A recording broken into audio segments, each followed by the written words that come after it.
Good morning सगळ्यांना. चला तर मग दिवसाची सुरुवात झालेली आहे. तर आता पटकन मी दार वगैरे उघडून घेते आणि फ्रेश पण व्हायचं आहे मला. तर पटकन फ्रेश होते आणि अंघोळ वगैरे करून किचनमध्ये पळते, कारण माझ्या मुलीचा डब्बा पण असतो आणि यांना पण ऑफिसला जायचं असतं. तर पटकन चहा वगैरे ठेवून घेते आहे मी. चहा टाकते आणि बाकीच्या पण तयाऱ्या करून घेते. मला कधीतरी दुधाचा चहा पिऊ वाटतो आणि शक्यतो मी ब्लॅक टीच घेते, पण कधीतरी मला दुधाचा चहा पिऊ वाटतो, त्यामुळे मी दुधाचा टाकला आहे हा चहा. तर गॅस वगैरे बारीक केला आहे आणि पटकन आता रात्री मी मटार भिजवले होते, तर ते मटार भिजवून घेतलेले होते, तर ते कुकरला लावून घेते. ते पटकन शिजून निघतात पटकन कुकरला, त्यामुळे मी कुकरलाच टाकते. आता मी कांदा आणि टोमॅटो वगैरे पण कापून घेते, कारण मला जास्त मसाला वाटलेला वगैरे आवडत नाही. खोबरं वगैरे असं जास्त टाकलेला मसाला जास्त मी वापरत नाही.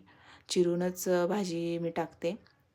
जास्त ग्रेव्ही वगैरे केलेली पण आवडत नाही मला, त्याच्यामुळं मी कांदा टोमॅटो चिरून वगैरे घेते आणि शक्यतो खलबत्त्यातच मी आलं लसूण वगैरे वाटते. तर आता मी खलबत्त्यात वाटून घेतलेलं आहे, ते साईडला ठेवून दिलेलं आहे. आता मी भात वगैरे लावते, कारण आम्हाला पण भात म्हणजे मला तर पर्सनली खूप आवडतो, पण थोडासाच लावला आहे मी भात आत्ता.